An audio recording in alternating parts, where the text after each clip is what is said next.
నమస్కారం. సిక్కోల హృదయ స్పందన న్యూస్ కి స్వాగతం. నేను మీ సంతోష్. ముందుగా ఈనాటి వార్తల్లోని వివరాలు ఇలా ఉన్నాయి.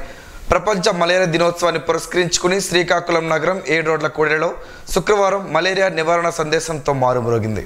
జిల్లా వైద్య ఆరోగ్య శాఖ ఆధ్వర్యంలో నిర్వహించిన అవగాహన ర్యాలీ జనాల్లో మలేరియాపై చైతన్యాన్ని పెంపొందించేందుకు విజయవంతంగా సాగింది. డిఎంహెచ్ఓ కార్యాలయం నుంచి ప్రారంభమైన ఈ ర్యాలీ 7 రోడ్ జంక్షన్ వరకు సాగి ప్రజల దృష్టిని ఆకర్షించింది. మలేరియాను జయించండి, జీవితం నిలపండి అంటూ నినాదాలు చేస్తూ ఆశా వర్కర్లు, ఏఎన్ఎంలు, వైద్య సిబ్బంది ఊహించని ఉత్సాహంతో ముందుకు వెళ్లారు. ప్లకార్డుల ద్వారా మలేరియా లక్షణాలు, నివారణ మార్గాలపై సమాచారాన్ని ప్రజల్లోకి తీసుకువెళ్లారు.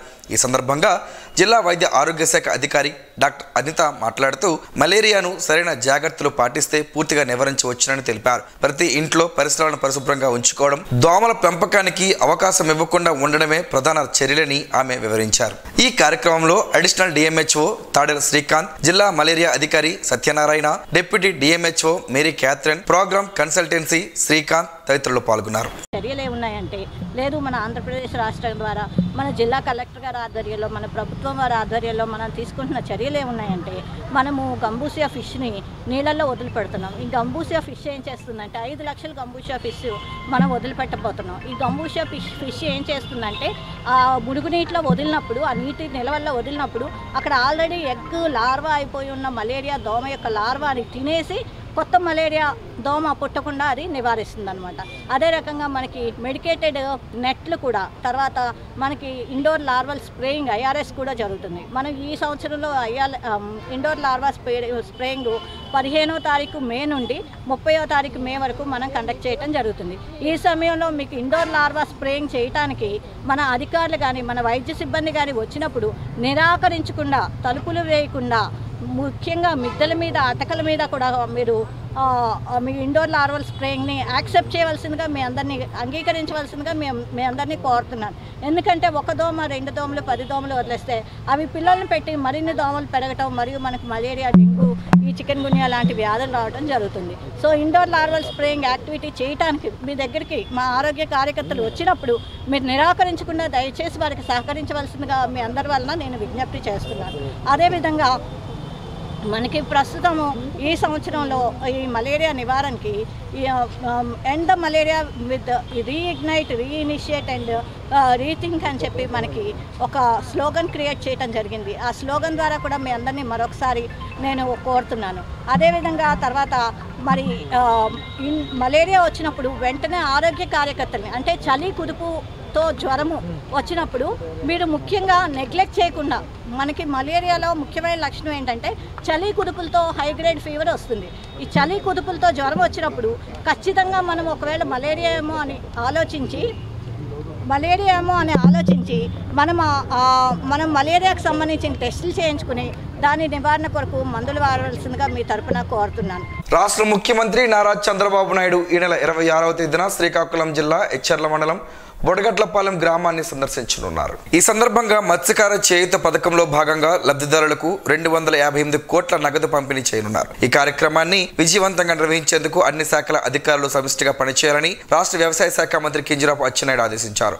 ఈ మేరకు గురువారం మంత్రి అచ్చెన్నాయుడు, ఎమ్మెల్యే నడికుతిరి ఈశ్వర్రావు, శ్రీకాకుళం ఎమ్మెల్యే గొండు శంకర్, జిల్లా కలెక్టర్ స్వప్నధన్కర్ పుణ్కర్, ఎస్పీ కేవీ మహేశ్వరరెడ్డితో కలిసి బుడగట్లపాలెం గ్రామంలో సీఎం పర్యటన ప్రాంతంలో జరుగుతున్న ఏర్పాట్లను పరిశీలించారు. ఈ సందర్భంగా మంత్రి మాట్లాడుతూ గత ప్రభుత్వం మత్స్యకారులకు తగిన చేయూత అందించలేకపోయిందని, పార్టీ ప్రామాణికంగా మాత్రమే పథకాలను అమలు చేసినట్లు విమర్శించారు.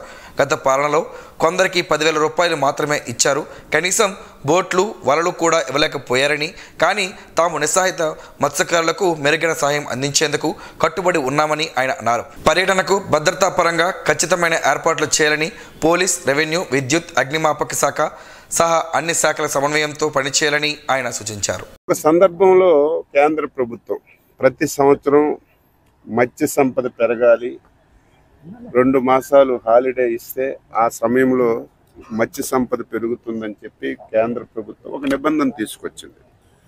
అది కూడా ఆ రోజు తెలుగుదేశం పార్టీ అధికారంలో ఉన్నప్పుడు తీసుకొచ్చినటువంటి కార్యక్రమం. వీళ్ళు 2 మాసాలు వేటకెళ్లకుండా వాళ్ళ భృతి ఏ విధంగా జరుగుతుందని చెప్పి ఆ రోజు ఆలోచన చేసి మొట్టమొదట వేట నిషేధ సమయానికి 4,000 రూపాయలు భృతి కింద ఆ రోజు తెలుగుదేశం ప్రభుత్వం ఇచ్చిన విషయం ఒక్కసారి గుర్తు చేస్తున్నాను. తర్వాత వచ్చినటువంటి ప్రభుత్వం 4,000 రూపాయలని 10,000 చేసింది.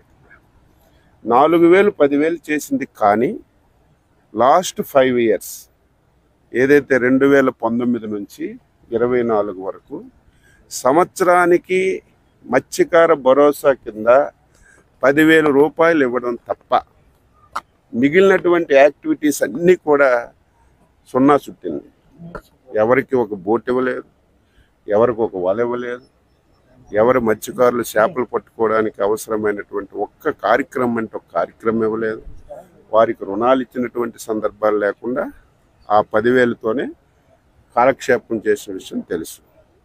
మొన్న జరిగినటువంటి ఎన్నికల్లో ఎన్డీఏ ప్రభుత్వం స్పష్టంగా హామీ ఇచ్చాం, రేపు అధికారంలోకి వస్తే మత్స్యకారులకి వేట నిషేధ సమయానికి ఇప్పుడు వస్తున్నటువంటి 10,000కు తోడు 20,000 రూపాయలు ఇస్తామని చెప్తాం. ఇచ్చిన మాట ప్రకారం రాష్ట్రంలో ఆర్థిక పరిస్థితి చాలా దారుణంగా ఉంది. దినదినం చాలా కష్టం అనుభవిస్తున్నాం.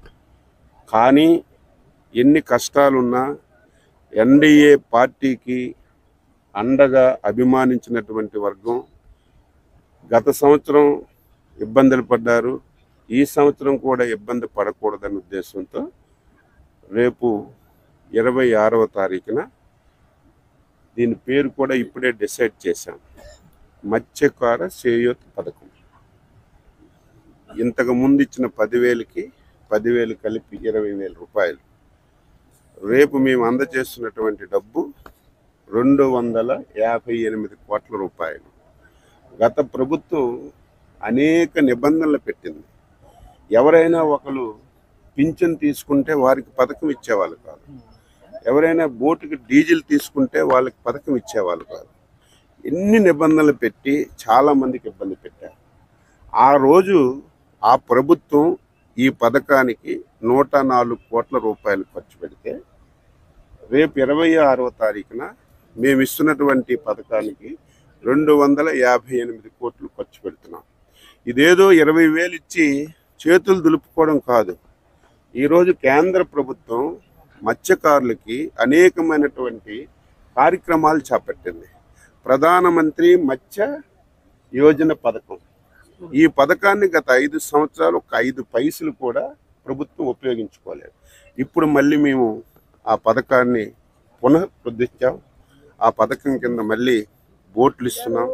ఆమదాల వలస పట్టణంలో స్థానిక ఎమ్మెల్యే రాష్ట్ర పీసీ చైర్మన్ కోన రవికుమార్ ఈరోజు ప్రజా దర్బార్ నిర్వహించారు. ఈ కార్యక్రమంలో నియోజకవర్గంలో పరిధిలో ప్రజలు పాల్గొని వారి సమస్యలను ఎమ్మెల్యేకు నేరుగా చెప్పి వినతి పత్రాలను అందజేశారు. స్థానిక సమస్యలను పరిష్కరించాలని అధికారులకు ఎమ్మెల్యే సూచించారు. కూటమి సర్కార్ అన్ని వర్గాలకు అండగా నిలుస్తుందని, సమస్యల పరిష్కారానికి తన వంతు కృషి చేస్తారని చెప్పారు.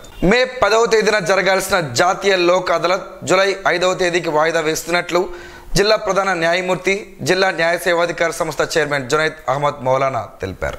ఆంధ్రప్రదేశ్ రాష్ట్ర న్యాయ సేవాధికార సంస్థ ఆదేశాల మేరకు మే 10వ తేదీన జరగాల్సిన జాతీయ లోక్ అదాలత్ ను జూలై 5వ తేదీకి వాయిదా వేసినట్లు పేర్కొన్నారు. ఈ మార్పును కక్షిదారులు, న్యాయవాదులు, ప్రభుత్వ, బ్యాంక్, బీమా, పోలీస్ శాఖల అధికారులు గమనించవలసిందిగా ఆయన కోరారు. జూలై 5న జరిగే లోక్ అదాలత్ ను ప్రతి ఒక్కరూ సద్వినియోగం చేసుకోవాలని కూడా పిలుపునిచ్చారు. అరసవల్లిదరలో గల శ్రీ రమ్య తిరుమల ఆలయంలో బహుళ ద్వాదశిని పురస్కరించుకుని ఈరోజు ఆలయ ప్రాంగణంలో అన్న ప్రసాద వితరణ కార్యక్రమాన్ని ఆలయ ప్రధాన అర్చకులు కరిరంగనాథ వేణుమాధవాచార్యులు నిర్వహించారు.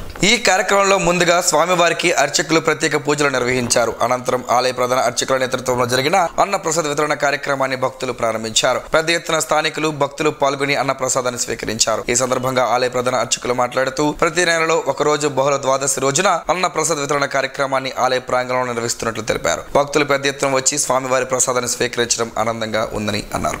ఇంకా జగన్ నామస్మరణ ఫోటోలు సచివాలయంలో ఉంచడం మానుకుండని కొంతమంది సచివాలయ ఉద్యోగులకు టీడీపీ నగర అధ్యక్షుడు మాదరపు వెంకటేష్ హితవు పలికారు. వైసీపీ రాక్షస పాలన నుండి కూటమి పార్టీలను రామరాజ్యమును సాధించి ముఖ్యంగా నారా చంద్రబాబు నాయుడిని ముఖ్యమంత్రిగా చేశారని, అందరికంటే ఎక్కువ గత వైసీపీ పాలనలో ఇబ్బందులు, బాధలు, అవమానాలు ఎదుర్కొన్న ప్రభుత్వ ఉద్యోగులు కూడా కూటమి ప్రభుత్వానికి అండగా నిలిచారని వారందరికీ పేరు పేరున మాధవరపు వెంకటేష్ ఒక ప్రకటనలో కృతజ్ఞతలు తెలిపారు. ఇంకా కొందరు సచివాలయ ఉద్యోగులు, మున్సిపల్ ఆఫీసులో కొందరు, మెప్మాలో కొందరు ఇంకా వైసీపీ వారికి అండగా నిలుస్తూ సహకరిస్తూ పని చేస్తున్నారని ఆరోపించారు.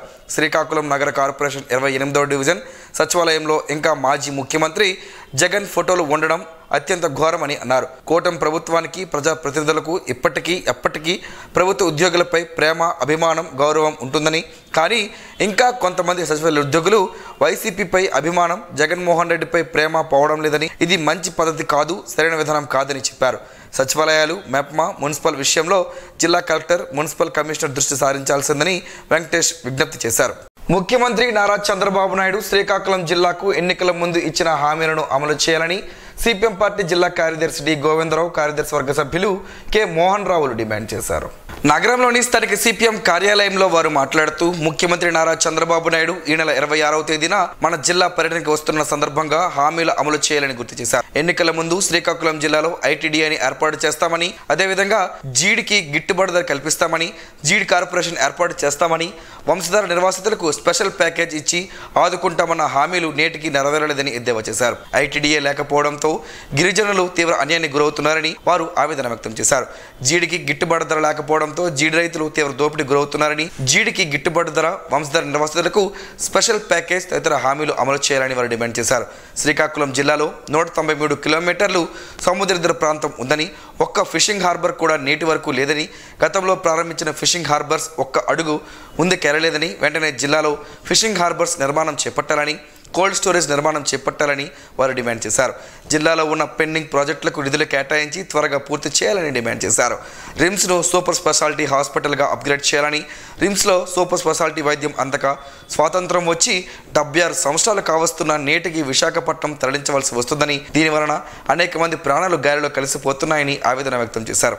జిల్లాలో 100 పడకల ఈఎస్ఐ ఆసుపత్రి నిర్మాణం చేయాలని డిమాండ్ చేశారు. ప్రతిరోజు సూర్య నమస్కారాలు చేయడం వలన సంపూర్ణ ఆరోగ్యవంతులుగా ఉండవచ్చునని ప్రణవ సంకల్ప యోగా సమితి వ్యవస్థాపకులు శ్రీనివాస్ అన్నారు. ప్రతి ఇంటికి యోగా అందించాలన్న ఉద్దేశంతో తెలుగు రాష్ట్రాల చైతన్య యాత్రను అరసవెల్లి సూర్యనారాయణ స్వామి దేవాలయ ఈవో భద్రాజీ జెండా ఊపి ప్రారంభించారు. అనంతరం అరసవెల్లి సూర్యనారాయణ స్వామి ఆలయంలో గురువారం సాయంత్రం సామూహిక సూర్య నమస్కారాల ప్రదర్శన నిర్వహించారు. యోగాచార్య ఎంవి రామారావు, మావుటూరి నాగేశ్వరరావు పర్యవేక్షణలో షిరిడి సాయి యోగా సెంటర్ నిర్వాహకులు, యోగా శిక్షకులు పాండ్రంకి మురళీకృష్ణ ఆధ్వర్యంలో 200 మంది మహిళా, పురుష యోగా సాధకులచే సూర్య నమస్కారాలు చేయించారు. ఈ సందర్భంగా పతంజలి శ్రీనివాస్ మాట్లాడుతూ వ్యాయామాల కోసం పొద్దున్నే హడావుడిగా జిమ్కి వెళ్లి వర్కౌట్లు చేస్తుంటారని, అదే ఇంట్లోనే సూర్య నమస్కారాలు చేస్తే అటు ఆరోగ్యంగానూ ఉండొచ్చు, ఇటు సమయాన్ని ఆదా చేసుకోవచ్చునన్నారు.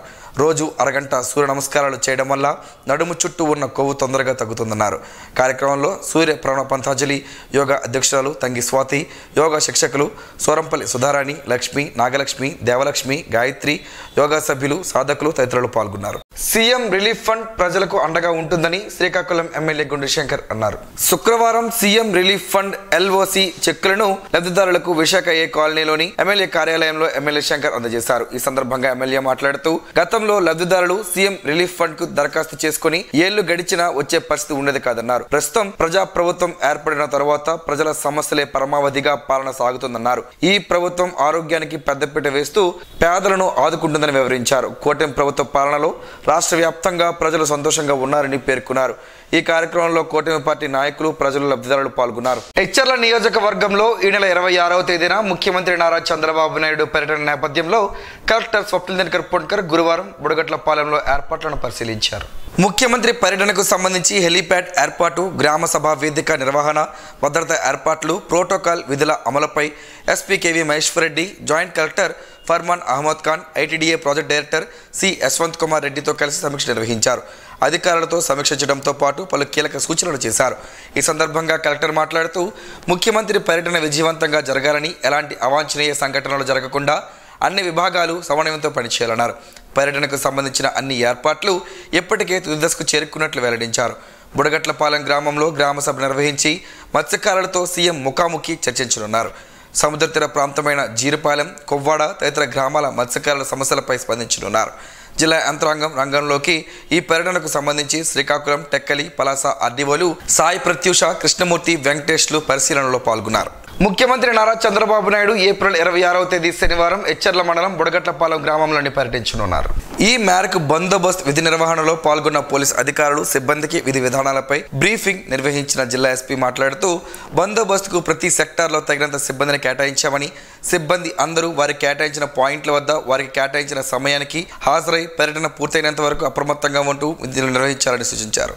ముఖ్యమంత్రి కాన్వాయ్ వెళ్లే సమయంలో సామాన్య ప్రజానీకానికి ఇబ్బందులు లేకుండా, ట్రాఫిక్ అంతరాయం లేకుండా ట్రాఫిక్ మళ్లింపు చర్యలు చేపట్టాలని తెలిపారు.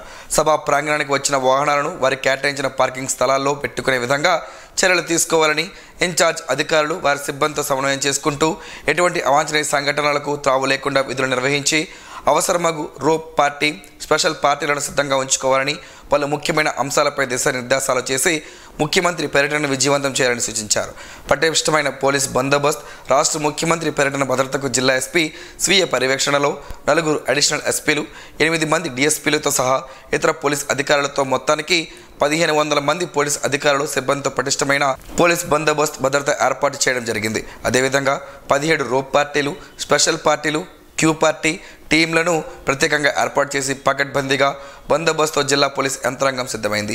ఈ బ్రీఫింగ్ కార్యక్రమంలో additional SP K Dheeraj, P Srinivasa Rao, KV Ramana, Devi Prasad, CM security wing అదనపు ఎస్పీ ఏవి రమణ, డిఎస్పీలు, ఇతర పోలీస్ అధికారులు, సిబ్బంది పాల్గొన్నారు. రైతులు అధిక దిగుబడులు సాధించాలంటే శాస్త్రీయ యాజమాన్య పద్ధతులపై అవగాహన పెంపొందించుకోవడం అవసరమని శ్రీకాకుళం ఎమ్మెల్యే గుండు శంకర్ అన్నారు. రాగోలు వ్యవసాయ పరిశోధనా స్థానంలో గురువారం నిర్వహించిన వ్యవసాయ శిక్షణ కార్యక్రమంలో ఆయన ముఖ్య అతిథిగా పాల్గొన్నారు. భారత పరిశోధన మండలి ఎస్సీ సప్లాన్ కార్యక్రమం కింద ఆచార్య ఎన్జీ రంగా వ్యవసాయ విశ్వవిద్యాలయానికి చెందిన వ్యవసాయ పరిశోధనా స్థానం రాగోలు ఆధ్వర్యంలో ఈ శిక్షణ క్షేత్ర సందర్శన కార్యక్రమం జరిగింది. ఈ సందర్భంగా ఎమ్మెల్యే మాట్లాడుతూ రైతులు పంట సరళిలో మార్పులు చేసి వాతావరణానికి అనుగుణంగా సాగు చేపడితే ఆదాయాన్ని పెంపొందించుకోవచ్చునని, పచ్చి రొట్ట ఎరువుల వినియోగం, వరి అపరాల పంటల సరళి, సూక్ష్మ నీటి సాగు విధానాలను అమలు చేస్తే మంచి ఫలితాలు లభిస్తాయి. ముఖ్యంగా మొక్కజొన్న వంటి పంటల్లో నత్రజని ఎరువులను తగ్గించి సమతుల్యంగా వాడాలని సూచించారు. కీటక శాస్త్రవేత్త డాక్టర్ పి ఉదయ్ బాబు మాట్లాడుతూ బయో కంట్రోల్ విధానాల వినియోగంపై కీటకాల నియంత్రణ చేయవచ్చునని, రసాయనిక మందులను పరిమితంగా వాడుతూ పర్యావరణాన్ని కాపాడుతూ దిగుబడులను పెంచేలా శాస్త్రీయ విధానాలు పాటించాలని తెలిపారు. కార్యక్రమంలో గారా, శ్రీకాకుళం మండలాలకు చెందిన రైతులు, రైతు సేవా కేంద్రాల వ్యవసాయ సహాయకులు, మండల వ్యవసాయ అధికారులు పెద్ద సంఖ్యలో పాల్గొన్నారు. అసంఘటిత రంగ కార్మికులకు కార్మిక చట్టాలు, ప్రమాద బీమా సౌకర్యం కల్పించాలని కార్మిక సంఘాల నాయకులు టి తిరుపతిరావు ప్రభుత్వాన్ని డిమాండ్ చేశారు. ఈ రోజు ఉదయం స్థానిక ముత్యాలమ్మ హోల్సేల్ మార్కెట్ వద్ద నిర్వహించిన సర్వసభ్య సమావేశంలో ఆయన మాట్లాడుతూ రాష్ట్రంలో లక్షలాది మంది అసంఘటిత కార్మికులకు ఎటువంటి కార్మిక చట్టాలు అమలు చేయకపోవడం చాలా అన్యాయం అన్నారు. అందరికీ ప్రావిడెంట్ ఫండ్, ఆరోగ్య బీమా, ప్రమాద బీమా తదితర కార్మిక సంక్షేమ పథకాలు అమలు చేయాలని డిమాండ్ చేశారు. మేడేను జయప్రదం చేయాలని పిలుపునిచ్చారు. అనంతరం ఎన్ దుర్గారావు, పి సత్యం అధ్యక్ష కార్యదర్శులుగా ఎల్ రమణ, విశ్వనాథం, రాము, కె కృష్ణ, సూర్యనారాయణ, రామారావు, ఆదినారాయణ, చిన్నారావులతో కూడిన కమిటీని ఏకగ్రీవంగా ఎన్నుకోవడం జరిగింది. అనంతరం భవిష్యత్ కార్యక్రమాలను రూపొందించారు. శ్రీకాకుళం నియోజకవర్గ ప్రజల కోసం ఎమ్మెల్యే గుండు శంకర్ నిర్వహిస్తున్న ప్రజా దర్బార్కు ప్రజల నుంచి అనూహ్య స్పందన లభిస్తుంది. నియోజకవర్గం నలుమూలల నుంచి వివిధ వర్గాల ప్రజలు నియోజకవర్గంలోని గారా, శ్రీకాకుళం రూరల్ మండలం, శ్రీకాకుళం నుంచి పెద్ద ఎత్తున ప్రజలు విశాఖ ఏ కాలనీలోని ఎమ్మెల్యే కార్యాలయానికి చేరుకుని వినతులను గురువారం అందజేశారు. ప్రతి ఒక్కరి సమస్యలను అధికారులతో చర్చించి పరిష్కార మార్గం చూపిస్తామని శంకర్ అన్నారు. కూటమి పాలనలో అందరికీ సమన్యాయం జరుగుతుందని తెలిపారు. ముఖ్యంగా గత 5 ఏళ్లలో నిరుద్యోగ యువతకు ఉపాధి, ఉద్యోగ అవకాశాలు కల్పించకపోవడంతో పెద్ద ఎత్తున నిరుద్యోగుల నుంచి దరఖాస్తులు అందుతున్నాయని అన్నారు. అలాగే గ్రామాల్లో పారిశుద్ధ్యం, విద్యుత్, డ్రైన్లు, సాగునీరు తదితర మౌలిక సదుపాయాల కల్పనకు సంబంధించి వినతులను అందుతున్నాయని, వాటిని పరిశీలించి సంబంధిత అధికారులతో చర్చించి పరిష్కరించే దిశగా చర్యలు చేపడుతున్నామని ఎమ్మెల్యే తెలిపారు. కార్యక్రమంలో టీడీపీ నాయకులు, కార్యకర్తలు, ప్రజలు పెద్ద ఎత్తున పాల్గొన్నారు. పచ్చి కొబ్బరి ఆరోగ్యానికి ఎంతో మంచిదని ఆయుర్వేద నిపుణులు చెబుతున్నారు. ఆ వివరాలేంటో ఈరోజు ప్రసారం అయ్యే ఆరోగ్యమే మహాభాగ్యంలో తెలుసుకుందాం.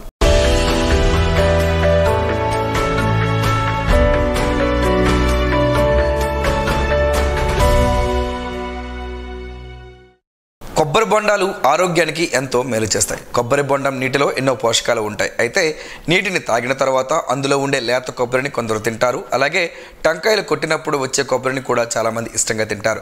కాకపోతే ఆ కొబ్బరి ముదిరిపోయి ఉంటుంది. కానీ పచ్చి కొబ్బరిని తినడం వల్ల ఆరోగ్యకరమైన ప్రయోజనాలు కలుగుతాయి. కొబ్బరి నూనెలాగే పచ్చి కొబ్బరి కూడా మనకు మేలు చేస్తుంది. పచ్చి కొబ్బరిని తినడం వల్ల ఎలాంటి ప్రయోజనాలు కలుగుతాయి ఇప్పుడు తెలుసుకుందాం. మలబద్ధకం సమస్య ఫైబర్ తక్కువగా ఉండే ఆహార పదార్థాలను తక్కువగా తినడం వల్ల వస్తుంది. అయితే ఈ పచ్చి కొబ్బరిని తినడం వల్ల మలబద్ధకం సమస్య నుంచి బయటపడవచ్చు. దానికి కారణం ఏంటంటే 61% మేర ఫైబర్ అనేది దీనిలో ఉంటుంది. ఇతర పండ్లు కూరగాయలతో పోలిస్తే దీనిలో చాలా ఎక్కువ. జీర్ణక్రియ సాఫీగా సాగడానికి కూడా ఉపయోగపడుతుంది. కొంతమందికి చర్మం పొడిగా మారుతుంటుంది. అలాగే వెంట్రుకలు చిట్లడం అనే సమస్యలు ఉంటాయి. ఈ సమస్యలు ఉన్నవారు పచ్చి కొబ్బరిని రోజు తినాలి. దీంతో కొబ్బరిలో ఉండే ఆరోగ్యకరమైన క్రొవ్వులు చర్మ సౌందర్యాన్ని పెంచుతాయి. అంతేకాకుండా చర్మం ముడతలు పడకుండా యవ్వనంగా కనపడే విధంగా చేస్తుంది. ఇక బరువు తగ్గాలనుకునేవారు ఈ పచ్చి కొబ్బరిని ఆహారంలో భాగంగా చేసుకుంటే శరీరంలో కొలెస్ట్రాల్ స్థాయిలు తగ్గుతాయి. పచ్చి కొబ్బరిలో ఉండే ఆరోగ్యకరమైన క్రొవ్వులు మన శరీరంలోని కొవ్వును కరిగిస్తాయి. దీంతో ఆకలి నియంత్రణలో ఉండడంతో బరువు అనేది ఆటోమేటిక్గా తగ్గుతారు. గొంతు బ్రాంకైటిస్ సమస్యలు తగ్గుతాయి. ఇక మానసికంగా ఆరోగ్యంగా ఉండడానికి కొబ్బరిని ఆహారంలో భాగంగా చేసుకోవాలి. అందుకే పచ్చి కొబ్బరిని తినడం వల్ల ఆరోగ్యానికి ఎలాంటి హానికరం కాదని వైద్య నిపుణులు చెబుతున్నారు.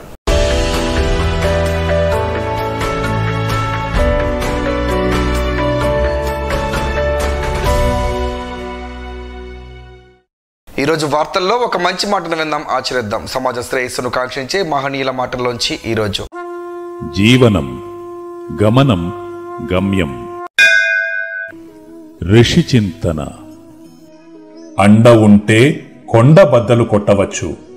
విశ్వాసం ఉంటే కొండెక్కి తపస్సు చేయవచ్చు. హైందవ తత్వంలో అంతా పరమాత్మ సత్యమే కాని గురువుల నోట్లోనే అంతా అహమే. ఓం శ్రీ గాయత్ర్యై నమః.